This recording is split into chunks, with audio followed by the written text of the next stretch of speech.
Welcome everyone. Today we'll have another updated build for Diablo 4 Season 6 Endgame for the Spirtborn. Now looking behind me, this is gonna be a speed run pit 150 build with all the tricks, all the method, and also some interesting update for the latest change of the gears. So looking behind me, you can see our Chinese player that we're learning from is extremely fast. He's not using Sobo, but rather he's using the shielding machinery, which provide him more damage by coming from overpower and also fortify in combination. And this is by far one of the fastest clear in the Chinese community, and they do believe this could be one of the world's fastest clear at the moment during this stage. So having a look at the timers, we can see that before 2 minutes before we get to 2 minutes, we're already looking at the boss.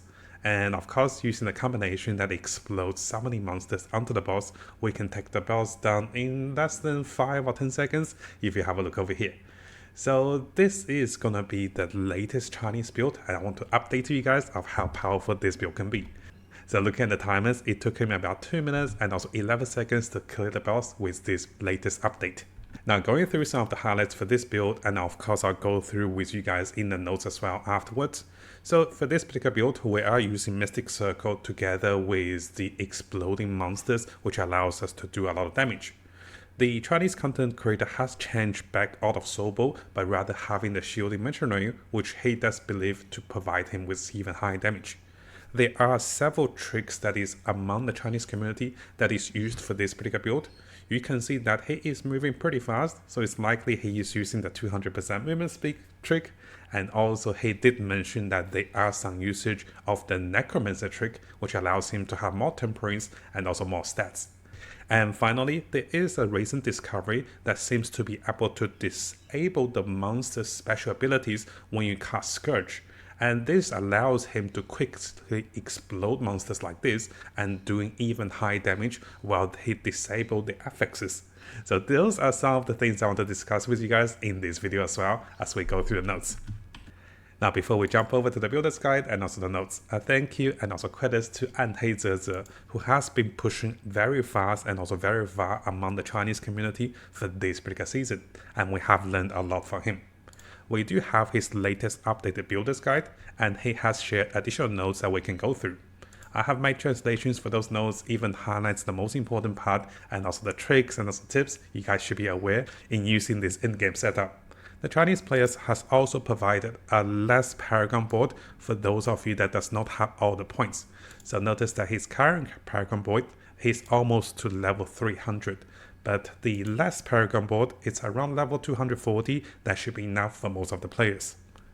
So briefly going through this particular build, nothing has changed majorly. One of the bigger changes is that the Chinese players have moved vortex size onto the helmet, and this actually has some implications on dragging enemies together. And in respect, he's moving barrier generation onto the gloves, and he's also tempering for maximum life over Crow Volley, because getting more maximum life seems to be the best way to go in any of the gears if you're not going for maximum resolve. Now other than that, there hasn't been major changes to the gears or the stats, and everything's pretty straightforward if you guys want to have a look at his gears and also the current stats. So what I want to do now is I have made the personal translation of all the tips he has shared with us. So let's go through this to help you guys understand the build and also to me and Max. Now during this time, if you guys haven't seen some of the latest tricks reveal videos with the Chinese meta and also their method, so if you haven't seen the previous video, they are using this Masterwork tempering trick, which allows them to get 18 maximum resolve and also double the chance of hitting the right tempering. At the same time, it's possible they're using this movement speed trick, which allows him to have 200% movement speed, which also allows him to have more damage because of the passives in the skill trees, which is a brilliance passive we mentioned in this particular video. So if you guys haven't seen those two videos, I do recommend you have a look at those. I'll have the links available for you guys, and this is why the Chinese players are changing according to those methods. So one thing they have mentioned for the helmet is that usually they have maximum resolve, right? That's very straightforward. They are tempering for maximum vortex size. So why did they swap from maximum vortex size from the gloves to the helmet is that if you followed the previous trick, they're actually getting amplification of stats if you're using the necromancer trick. So the vortex size you see here, 72%, is going to turn into about 90 or even 100% vortex size if you used the necromancer trick to craft gears on the necromancer and then switch the tempering. And in respect, he can also get up to 19 maximum resolve stacks using that method. And what he determined is he doesn't need higher barrier generation after 121, but what he wanted is greater vortex size. And this is his final version of the min and max gears by changing those temperings and also by prioritizing maximum vortex size to drag enemies together. Now during this time, I do want to come over to the skills, and maybe you guys have noticed a lot of players build the Chinese, also English meta build. A lot of high-end streamers and also gamers are picking this particular node, and they are using Scourge. Scourge is great because it allows you to build up damage across crowd control enemies. But why are the players picking this lucky hit chance to have more lifesteal and also more life gain when we're not really losing life? So one of the concept or one of the comments I saw on the Chinese community is that using Scourge against purple champion monsters with damage reduction can potentially disable the FX, which means they're no longer providing the damage reduction.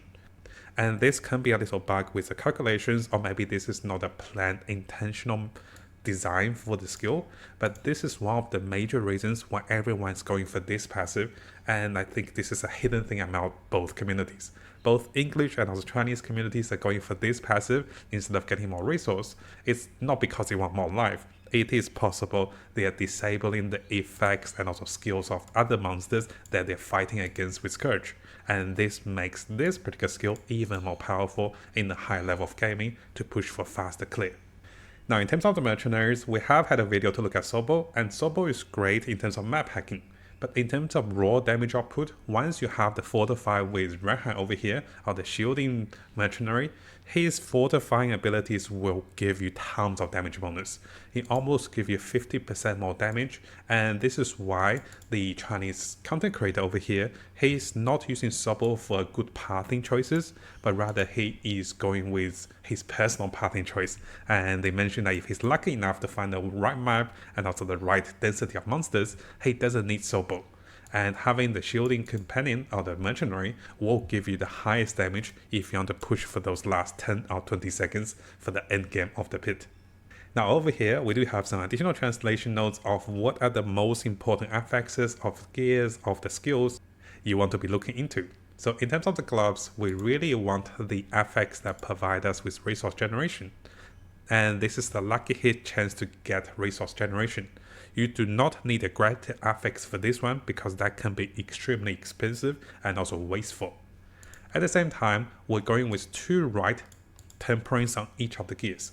So if you're trying to get your gears to temper correctly for the end game, you want to hit them at least twice, and this is quite important.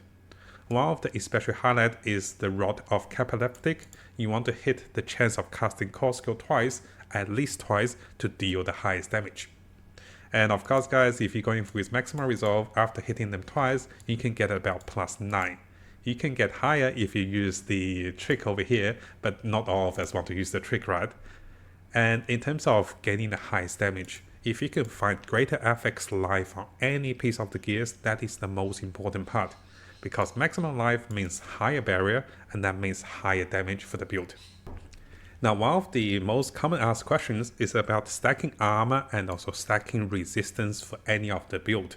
And most of you might notice our resistance and also armor are not maxed out. This is because the build have so much stackings of damage reduction by coming from resolve that you don't need much other form of damage reduction. And you're not dying, you're not taking any damage because you have so much barrier. So in a sense, you don't have to hit the armor cap or the resistance cap for this particular build. Now on the topic of gaining the highest damage, you just want 121% barrier gain. And this is one of the reasons after hitting 121% barrier gain, you can see the Chinese players are no longer having barrier gems on the chest. They are prioritizing on dexterity chest dexterity gems to deal even higher damage once they have confirmed they have 120% barrier gain on the character during battle. You want to be checking your stats sheets during battle, and this is the checking factor. At the same time, you want to see that if your 275 is stable. We have talked about this previously, so let me show you over here. So basically in the fight, notice where my mouse is, there's a 275 icon. You want to check this icon during the fight is always stable, it is not flashing. This is the major source of damage that you'll be dealing, because at 275, you're always dealing overpower damage. But if this icon is flashing, that means you might want to change your gears and also adjust a few things so it doesn't flash. Now we do have videos and guides on this particular part, and I'll provide the links for you guys to see how you can adjust for this one so it stops flashing so you can deal the highest damage. At the same time, we have talked about attack speed breakpoints in the previous videos. So I'll jump over to the attack speed breakpoint. Basically, you want to get at least 123% attack speed or at least 140.3% attack speed. And this will give you 12 frames of damage per second. And this is quite important. One of the higher factors the content creator mentioned is that between 140.4 and also 163% attack speed, this doesn't provide you higher damage. So the 20-ish attack speed over here is actually kind of wasted unless you hit the breakpoint after 163.8. So that means you're good after 140.5. And you don't have to try to hit the final 11 frame because that can be very costly on gears and also on the temperings. So most of them will aim for 140.3% attack speed. And keep in mind guys, even if you're a little short on attack speed, your mercenary will give you 10% more attack speed. So for those of you that want to main and max, you want to be adding all the attack speed on your sheets and look at your attack speed during battle to see if you are over 140.5 attack speed. Now finally, for those of you that wants to check for your damage, make sure you double check the build in terms of the spirit health, the ruins, the gem socketing, and also the paragon and also the glyphs. So before we finish the video, let's briefly have a look at the raid plays and going through some of the important tips. You are using Vortex to suck into enemies, and notice the direction of the monster's priority is that he's killing the normal monsters. He's not hovering his mouse onto the elite monsters. He's hovering his mouse onto the normal monsters, and this allows him to explode them to kill the elite. It is quite important to kill them this way because your major source of damage is coming from the explosion damage after killing the little monsters. So you want to kill the little monsters next to the elite monsters, and together with your mobility skills like the hunter, you'll be jumping around, dashing around quickly to kill monsters. There are times that you can skip the purple monsters because even though we said Scourge can disable them, but Scourge have a cooldown, right? But when you have your skills off cooldown, you can cast Scourge and group them together, and it seems to be doing a lot more damage together like this as you one-shot them. Now in terms of the boss fight, you do want to fish for bosses that summon monsters. If you find a boss that does not summon, you can grind it down, but you will lose a lot of time. And the moment the boss summons, you just cast Vortex and then you focus on the little monsters and the boss will be one-shotted this way for this particular build.